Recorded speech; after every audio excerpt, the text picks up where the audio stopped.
Good afternoon.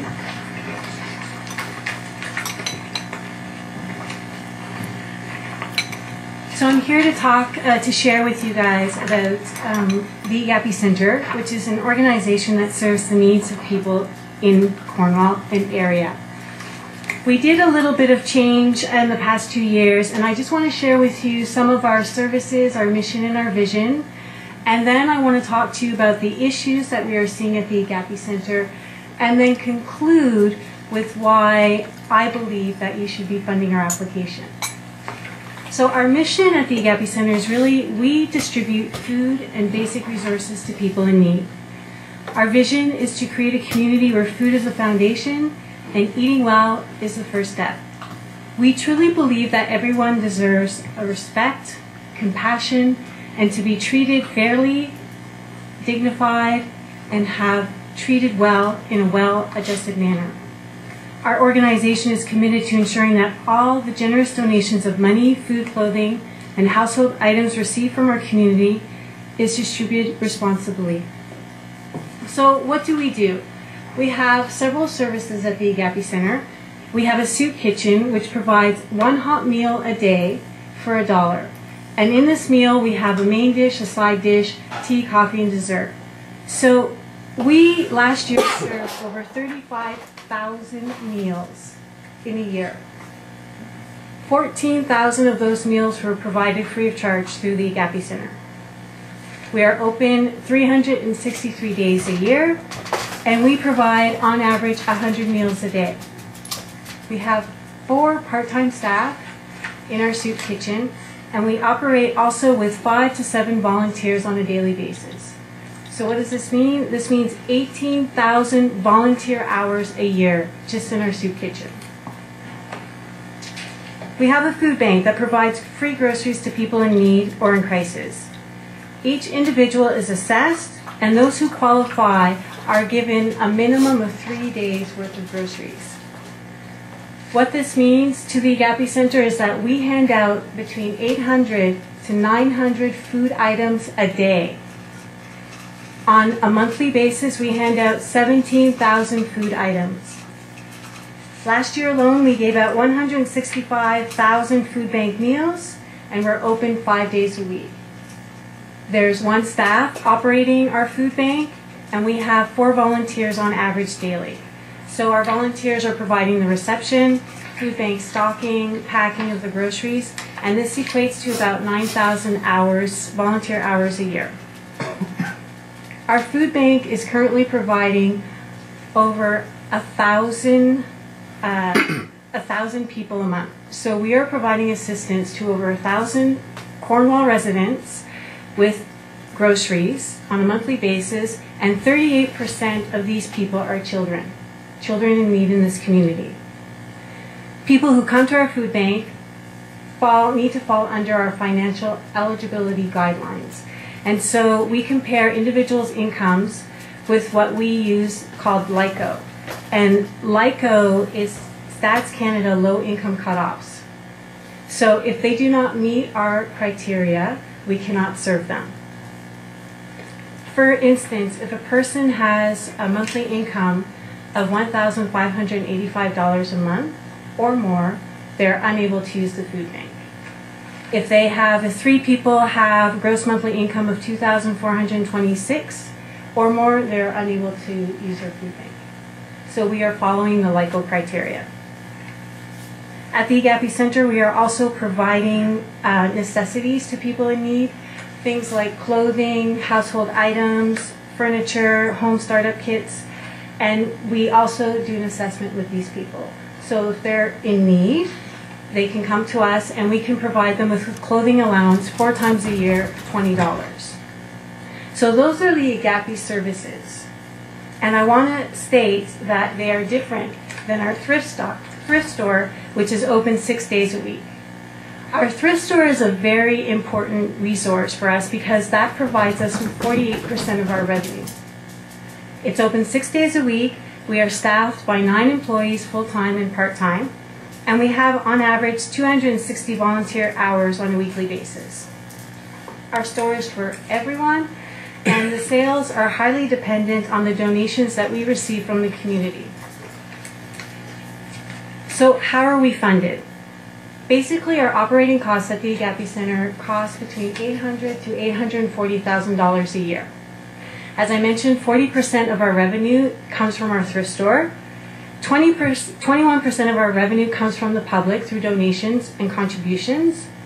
12% of our revenue comes from fundraising events and drives. So this leaves us with about 20% where we go and we apply for grants, we go through foundations, we do special projects. So we are facing a lot of issues at the Agape Center, and I just want to bring up a couple of the most important ones. One of the biggest issues that we face is that we are seeing an increased processing of material donations. As you know, we are totally reliant on donations, yet we have to dispose on average 70% of the material goods that come to our center. This is an unfortunate burden on our staff, volunteers, and our resources. Just to give you an idea, we receive about 200 bags of donations a day. And that's not including all the deliveries that we do when we go to people's houses to pick up items to help our clients in need. And 70% of that we are unable to use. We are fortunate enough that we are able to recycle some of that, but that is like a 5%. We also are seeing escalating food prices. Healthier food options are rising faster than inflation, and this puts an undue burden on our clients when making decisions on what types of food that they are using, that they're eating, and also on us, because we spend 80% of our food budget on food. So what this means is that when we are choosing the types of food, we have to be very careful in what we buy. For example, we purchase eggs, and in the past 2 years, eggs have risen 17%.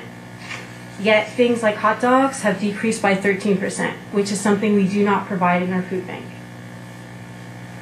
We have increased maintenance costs due to the age of the building. The amount of wear and tear of our building is enormous due to foot traffic, as we have over 400 people going through our doors on a daily basis. So 400 people is a lot of people every day. Our boiler died last week. This is an unforeseen cost. Our pipes are old, our equipment is old, and our washrooms are soon going to be needing to be replaced. We are seeing an increased rise of the working poor, low pay, part-time, and no benefit jobs. This places a lot of burden on our services. And also, the loss of the maintenance in the community startup program has a direct impact on our services. As you may know, this fund helps people on social assistance with payments such as first and last month's rent, necessary home furniture, and overdue utility bills. The cut to this program will directly affect us. On a positive note today, we have at the Agape Center implemented several measures. We recently increased the majority of our prices in our thrift store. As I mentioned, our store is a store for everyone, and everyone can shop there. Currently, a transactional sale is $2.15, and we gross on average $34,000 a month. So just imagine how many sales that is. We increased our prices by 15%, so we hope to increase our average transactional sale to $2.45, thereby increasing our gross sales per month by $5,000. As mentioned in the grant application, we did apply for funding through Ontario Trillium Foundation, and we were the recipient of $150,000 over the span of 3 years. And part of this grant is to develop a sustainability plan for the center, as well as to implement a new mobile giving program, which will benefit us in the long run. These positive results of these initiatives will show up in the year 2014-2015, as it takes time to build. This past year, as part of our strategy, we also, to reach more donors, we updated and we revamped our website, and we received an upswing of online donations, surpassing our expectations and also covering the cost of our new website. We will also consider discontinuing the snowsuit program as it is not part of our mandate, as well as the back to school program, which involves providing kids with school supplies, school snacks, and backpacks at the beginning of the school year. We have decreased our expenses considerably in the past 2 years in several areas of operations, including the thrift store, administration, and payroll. And if you can imagine, we do not even have janitorial services in this building. We have seen some unforeseen costs, such as the replacement of our stove and steam table. We had to replace the engine of our truck, and now we will be replacing our boiler. So these unforeseen costs are constant. So in closing, as you consider our application, I would like to point out a few things. One, we are not funded by the United Way, the federal government, or the provincial government. We rely 100% on the community to provide us with money, donations, in-kind services, which we are most grateful for. Although we are not an organization that can change the state of affairs, we are here to provide a much-needed resource for people in need. If we help feed people, we are contributing to the health of this community, as we know that poverty creates a less desirable and less attractive place to live. The issue of hunger in this area cannot be ignored, and it is not being ignored in other areas of Ontario. The City of Ottawa provides approximately 10% to Ottawa Food Bank's operating budget. Mayor Jim Watson and the City of Ottawa have taken it upon themselves to help the Ottawa Food Bank and the issue of hunger in Ottawa. The City of Ottawa is the Ottawa Food Bank's largest single financial supporter. So please consider our application with this in mind. Thank you. Thank you.